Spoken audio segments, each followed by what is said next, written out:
Hey guys, so I promised a review video on these boots and people have been asking me to finally post it, so here it is.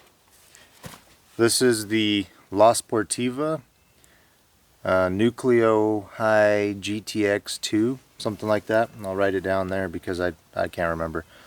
But I bought these right before spring bear season, so that's about March or April of this year, and it's now September. So use these for a fair while, about 6 months or so, 7 months. And I think I have a pretty good understanding of these boots now after pretty much taking them through the ringer. There's a lot of pros, some cons. I think you can't really go wrong with this boot if you're anything like me and do what I do. So first thing I like, this thing has gore-tex surround in it for waterproofing. The gore-tex has worked flawlessly walking through snow, walking through creeks and puddles, and that's kind of what I wanted it for spring bear season for the most part, and I've stepped in, probably up to there in a running creek and have been fully dry. So that's the biggest pro to this, and this is kind of what I wanted them for. The height is perfect for what I do, not too high, not too low, keeps the snow out. Your pants ride about 3 inches lower than the top of this, so it really keeps some of the branches and stuff out, tree needles if you live in the country like I do. The soles are Vibram soles. They're really nice, soft but tough at the same time rubber, so long lasting but soft. I don't know how they do it, but it's great, works really well. The front has a really hard protective toe box, which I really liked for doing some of that more intense rock scaling and climbing cliffs and stuff. The tread here on the sole has a really nice grip, and that's kind of what I was also shooting for, is having something I can really grab onto rocks and stuff and pull myself up without slipping, and they did great for all of that. The top here is like a leather kind of material. Looks like it's real leather, and that has been extremely flexible, extremely waterproof, durable, easy to clean, so I loved that about it. And then this whole thing is kind of like a mesh, breathable mesh, and this is awesome as well. I really liked this soft padding on the back, kind of around the top of your ankle. Really nice, really flexible, and tough at the same time. As you can see, mine has no rips or nicks or anything. And then this little cushion here on both sides is for your ankle bone, and even now it's still just as cushy, I think, as it was when I first bought it. So that works really well. It's got an insole in it that says their own shoe brand name on it, La Sportiva Mountain Hiking. It says Gore-Tex Surround and Ortholite. So these insoles are some of the biggest pros to this boot that I think that sold me on it. When I first put my foot in this at the store, I thought it was just like meant for my foot shape. I think it's kind of like a memory foam, so it's really plushy and soft, but then once it really like develops your foot shape, it just holds it there. So that's kind of where it's at right now. So 6 months, and that insole is pretty much no longer cushy, and it's just got that shape of your foot imprinted on it. If that's something you're into, then this is perfect. I was kind of wanting more of that cushion so that I could walk for really long distances on rocks and stuff, or even just plain trails. You don't really need to feel the ground. Sometimes you just want to not have that shock constantly for 20-30 miles. So that's some of the pros to this boot. Some of the cons. The biggest thing is this shoe gets hot, so I'd say the good medium for this shoe is probably somewhere around 10 to 15 degrees up to about 80 degrees. Anything over 80, my foot is just sweating like heck, and it's not drying out fast enough. So I have other shoes like my Loas that I wear for work. Those seem to dry out much faster. They seem to be a lot cooler on my feet throughout the day. I've worn this a few times, kind of getting my foot accustomed to like a weekend hike or a ride or something, a few days at work. That way I'm not just wearing a different shoe for months and then jump on this the day I have a really important ride or whatever, and then my foot's screaming at me. So I've worn it kind of to work. I've done some horseback riding. I've done some hiking in the woods with this, hunting. I think it excels very well in all of those things. So if you're anything like me and you do all the things that I like to do, then this would probably be the perfect boot for you. You could look at all my other YouTube videos and kind of see what I do for fun. If you're going to work in this, definitely stay under 80 degrees. The perfect temperature to probably work with these on would be 40 or 50. That way it's not too hot, not too cold.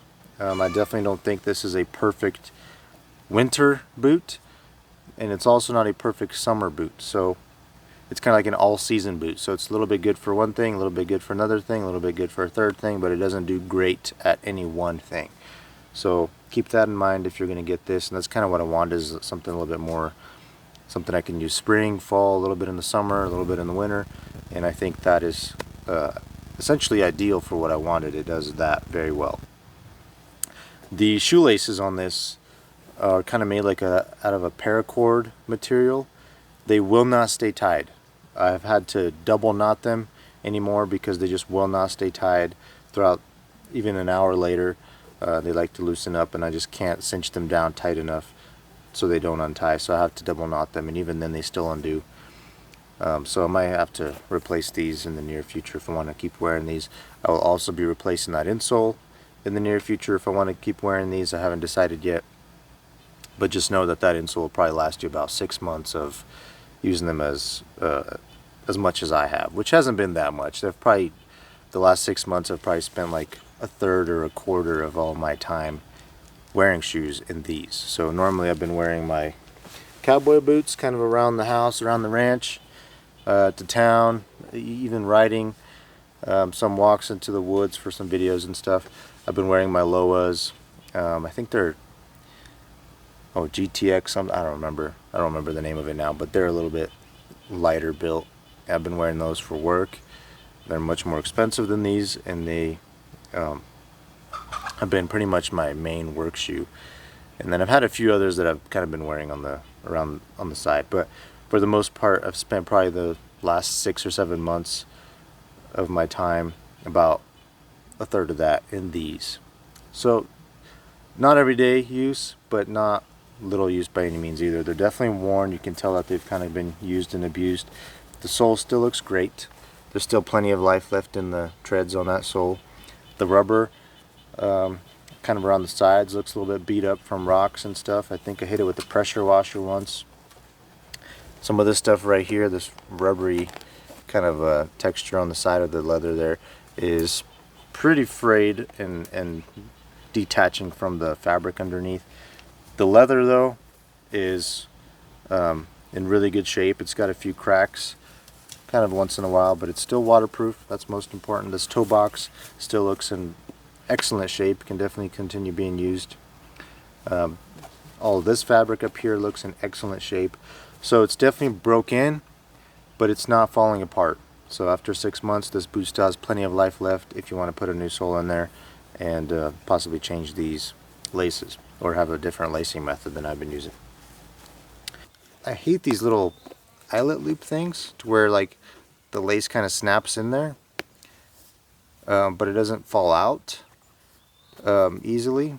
So you could potentially loosen them and then slip your foot right in there, pull them back up, and the laces are already in the eyelet ready to go, but you can take them out. For me, I've noticed they come out way easier than they go in. So when you're trying to lace up in the morning, it's hard to sometimes get this lace to get in there, and then when you're taking your shoes off, all of this just falls out. So I'd rather just have a closed eyelet and just keep the laces in there and just loosen them all the way out. Overall, I'd say I'd give this boot probably an 8 out of 10. Of all the boots I've ever owned, this is definitely one of my favorite. This is definitely one of the most pleasantly surprised I've ever been with the boot that I've purchased. I think I paid $160 for it, and I think they're about $190 retail. This definitely isn't a sponsored video, so I'm not making any money on this video, and I haven't been getting these boots for free or anything. I just went to the store, found them, loved them, ordered them online, and I've used them ever since. So the initial thing that I bought these for, I put my foot into them at the store, and it just felt like the perfect foot shape for me. I have a size 12 foot. This is a size 12 shoe right here, and my foot is long and bony. I don't have a fat foot. I don't have a wide foot. I just have a long and bony foot. So I notice a lot of boots, they're a little too high up here, or they're too high back in here, or they're too wide. And I think that this boot really fit the good skinny long foot guy group like me. They do feel like they've kind of expanded and kind of got bigger on the inside of the shoe, so I'm kind of having to tighten them up a little bit more nowadays, or wear a bigger sock with them. I think the leather maybe has stretched a little bit. That's not a deal breaker. That's kind of expected with most shoes when you break them in. Not horrible. Definitely can live with that. But I noticed how well they fit just right out of the box. I've never had a shoe that just immediately brand new felt like I could just go without needing to break them in, and that's really what this shoe was like. It seemed like it was better brand new out of the box than it is now fully broken in. So keep that in mind. If you're anything like me and you do what I like to do, and you have a feet shape kind of like I do, this might be the perfect shoe out of the box for you. Personally, I wouldn't mind just buying another one now after 6 months, but almost $200 is kind of steep to spend every 6 months for me, so I'll probably end up just wearing this thing out till it starts leaking water and then upgrading that. But overall, awesome boot. I would definitely recommend. I'd say probably 8 out of 10 for me, from all the hunting and hiking boots I've ever owned. But as you can see, get some close-ups there. Definitely does not look in bad shape for 6 months of use. Riding, hiking, rock climbing, all that good stuff. Plenty of life left. Just need a little bit of cleaning. A new insole probably. I think I have lion and bear blood on this one. I don't know if you can tell in the video, but there's definitely a lot of blood on this. Maybe it wasn't lion blood. I don't remember what it was. Bear blood? Probably bear blood. I think I have lion blood on my other shoe. That's right. I do have lion blood on my other shoe. Alright, so bear blood on this one. Overall, great boot. I think you'd love it if you're anything like me. Don't expect it to do one thing perfect, but expect it to do a lot of things pretty well. So, thanks for watching, and I'll see you next time. Hit the like, the share button, subscribe button, the rocket launcher button, I don't know, whatever YouTube has now, and share this with your friends. Give me a like, thumbs up, follow, whatever the heck is going on nowadays. And thanks for watching.